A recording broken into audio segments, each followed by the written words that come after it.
ہوا. پیغمبر نبی کا گھرانہ, نبوت کا گھرانہ, وجہ کیا تھی؟ بیوی ایمان میں داخل نہیں ہوئی.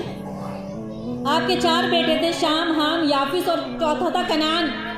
یہ بیٹا ماں کی وجہ سے جہنم میں چلا گیا. اور قرآن کریم میں بڑے سخت الفاظ ہیں کس کے بارے میں؟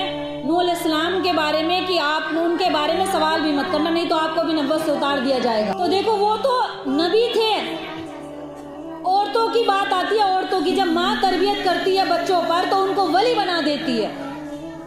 وہی ولی ابدال, اللہ کے ولی, پیغمبر سب ماؤں کی گود میں پل کر گئے. اگر جن کی بھی نیکیاں سنو گے نا تم صحابہ کرام کی, تو کسی کے ہاتھ جیسے جو بات میں نے شروع میں بتائی کہ کسی کے پیچھے ان کی بیوی, کسی کے پیچھے ایمان لانے میں ان کی بیوی, بہن, بیٹی اور ماں ہے. تو جب مائیں محنت کرنی چھوڑ دیں گی تو ان بچوں کو بیچاروں کو پھر ان کی کیا غلطی ہوگی؟ پھر ماں باپ کی, اس ماں کی پکڑ کی جائے گی. پھر تو اگر عورت گھر پہ محنت کرے اپنے بچوں کو دین لانے پر, نماز کے لیے, قرآن کے لیے, سچ بولنے کے لیے, پردے کے لیے, تو کیا بچے نہیں کریں گے؟ کریں گے. وہ ماں نے محنت کرنی چھوڑ دی ہے. کسی کو مال کا لالچ, کسی کو دنیا کی زندگی, کسی کو موبائل سے محبت, پورے دن پڑے موبائل دیکھ رہے ہیں. کوئی خواتین وہاں چلے گئے, گھومنے پھرنے کی زندگی, عیش و آرام کی زندگی, دین پر محنت کرنی چھوڑ دی ہے. وجہ یہی ہے کہ ہماری بچیوں پر برقعے نہیں ہیں. ہماری بچیاں برقعے میں کیوں نہیں آ رہی؟ وجہ یہی, مائیں کہتی نہیں ہیں. اور اگر کہنا شروع کیا, بچے نہیں مانتے, تو آپ نے بچپن سے محنت نہیں کی ان پر. اگر آپ محنت کریں تو یہ آنے والے وقت کے ولی اللہ یہی بن جائیں گے. اللہ کسی کی شکل صورت نہیں دیکھتے کہ اس گھر میں دین پہنچانا ہے. ہماری تمہاری نظروں میں وہ بہت گھر حقیر ہے, فقیر ہے, شکل صورت میں بھی اچھی نہیں, لیکن بعض گھرانے ایسے اللہ کو پسند آ جاتے ہیں کہ اللہ ان کے گھروں سے عالم, فاضل, مفسر, محدث بنا کے نکالتے ہیں. وجہ کیا ہے؟ کہ ان لوگوں کی دعائیں اور ماں کی محبت اور ماں کی تربیت ہم کرتے نہیں ہیں. پھر اللہ سے شکوے کرتے ہیں اس چیز کے کہ میری اولاد نافرمان ہو گئی, میری اولاد ایسی ہو گئی, میری اولاد ایسی ہو گئی. پھر شکوے کرتے رہو, کیا فائدہ؟ جب ایک وقت آئے گا تو ساری دنیا کو برباد کر دے گا. قیامت آئے گی, درہم برہم ہو جائے گی, ستارے ٹوٹ کر بے نور ہو جائیں گے, پہاڑ ریزہ ریزہ ہو جائیں گے. جب قیامت آئے گی, وہ بڑا جلال والا ہے اور رحمان بھی ہے, رحیم بھی ہے, اور محبت کرتا ہے اپنے بندوں سے بے پناہ.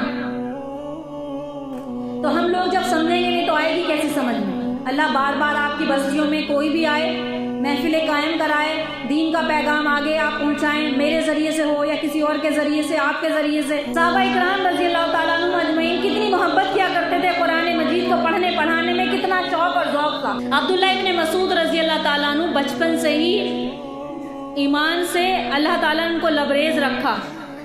ایمان ان کے سینوں میں تھا. بڑے محبت سے, پیار سے قرآن مجید کی تلاوت کیا کرتے تھے. اللہ کے نبی پاک پیغمبر محمد مصطفیٰ صلی اللہ علیہ وسلم کے ساتھ آپ کے ہجر میں, سفر میں, گھر میں ساتھ رہا کرتے تھے. دیکھتے تھے کہ اللہ کے نبی کن کن چیزوں کا حکم دے رہے ہیں.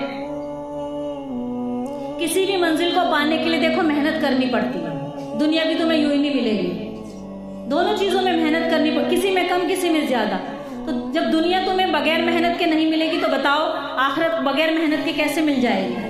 اس کے لیے بھی تو محنت کرنی پڑے گی نا.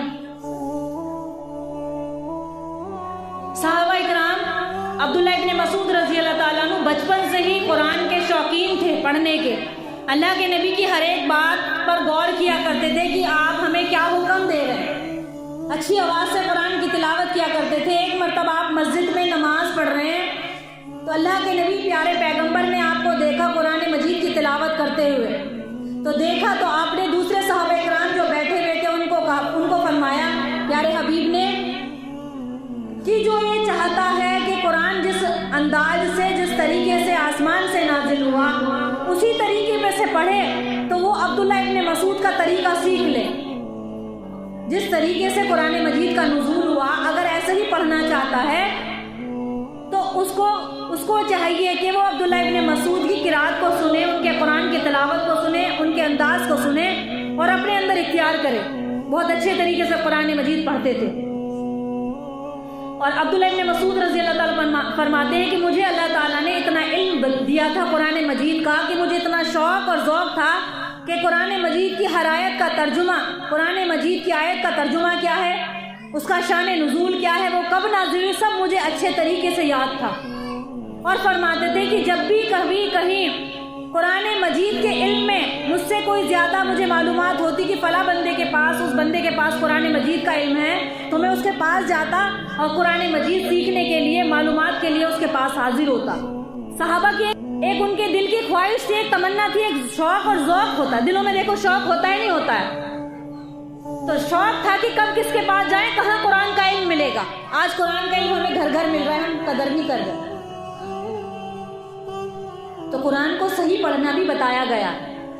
99% خواتین کا قرآن مجید ہی صحیح نہیں ہے، لیکن پڑھیے آپ، ایسا نہیں ہے کہ پڑھنے پر اللہ آپ کو نیکی نہیں دے گا، لیکن کوشش یہ کریے کہ کوئی ایسا نظام ہو جس میں ہم قرآن کو صحیح کر سکیں۔ کوئی لڑکی، کوئی بچی جو قرآن کے علم کو جانتی ہو، کہیں سے پڑھ کے آئی ہو، تو اس کے پاس جائیں، ایک نظام قائم کریں۔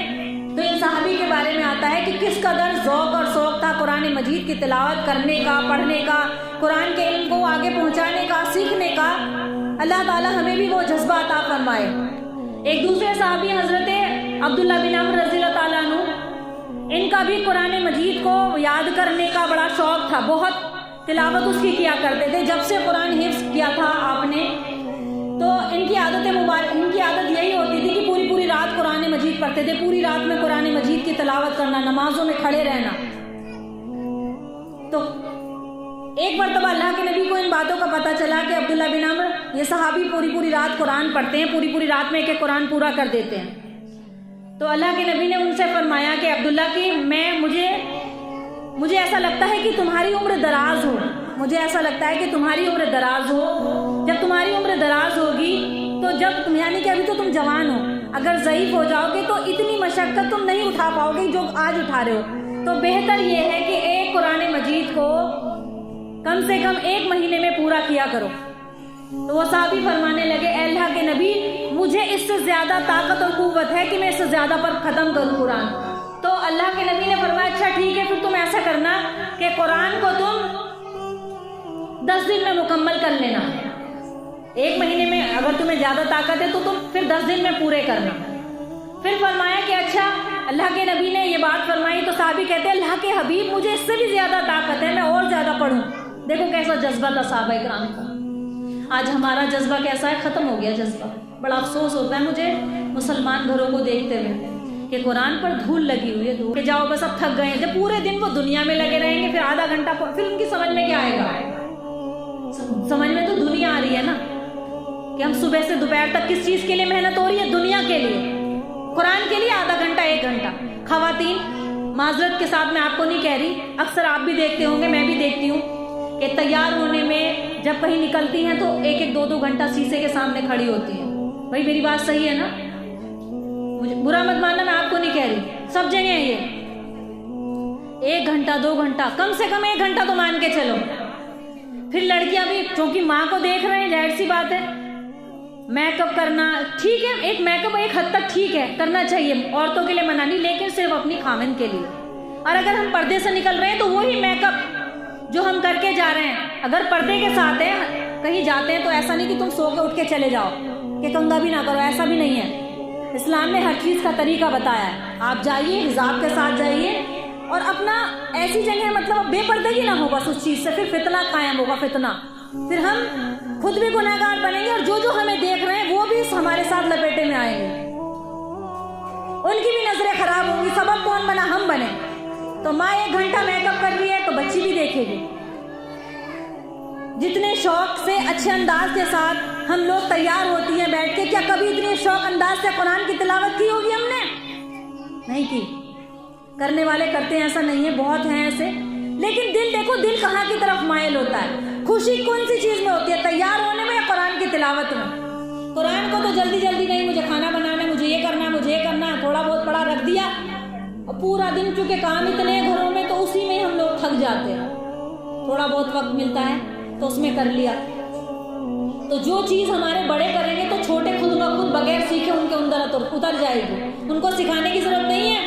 پھر بچی دیکھے گی کہ میری ماں نماز میں 10 منٹ لگاتی ہے، میک اپ کرنے میں 1 گھنٹہ، میری ماں تیار ہونے میں، کپڑوں کی گہنے زیور جویلری پہننے میں اتنی دیر لگاتی ہے، اور قرآن کی تلاوت میں 10 منٹ 15 منٹ، تو میں بھی ایسی کروں گی۔ وہ دیکھ رہے ہیں نا، وہ چیز آ رہی ہے، خود بخود آ رہی ہے، بتانے کی بھی ضرورت نہیں ہے. تو ہمیں نمونہ بننا ہے بچوں کے لیے. ہم خود جتنا کریں، اگر خود پڑھے ہوئے نہیں ہے تو بچوں کو لاؤ کہ میری بچی دیکھ، میرے سینے میں قرآن میں نہیں کر پائی، لیکن اللہ تعالیٰ تمہیں اس قابل بنا دے، تم کرو محنت، تم پاک دامن رہو، تم اللہ کے نبی پیارے پیغمبر کی امت میں سے ہو، اسلام کی مقدس شہزادیوں ہو، تمہیں پردے سے نکلنا ہے، تمہیں بے حیائی سے نہیں رہنا. یہ ماں کو سکھانا ہے. کچھ ماں محنت کرے، کچھ استاد محنت کرے. جب ہم دونوں محنت کریں گے تو انشاءاللہ اس بچی کے دماغ میں بات آئے گی. جو ہر دوسرے تیسرے گاؤں میں فضول باتیں سنی جا رہی ہیں، مسلمانوں کی بچیاں، تو یہ سب کیوں ہو رہا ہے؟ وجہ قرآن سے دوری. کیا وجہ ہے؟ قرآن مجید سے دوری. تو وہ صحابی جو قرآن کے لیے کہہ رہے ہیں بار بار کہ اللہ کے نبی مجھے اس سے زیادہ طاقت ہے، پھر اللہ کے نبی نے فرمایا اچھا ٹھیک ہے، تم 3 دن میں قرآن ختم کر لیا کرنا. اس کے بعد آپ نے منع فرما دیا کہ کم سے کم قرآن مجید جو پڑھنے کی تلاوت کا طریقہ بتایا ہے کہ کیونکہ قرآن کو سمجھ کے پڑھنا چاہیے، سمجھ کے.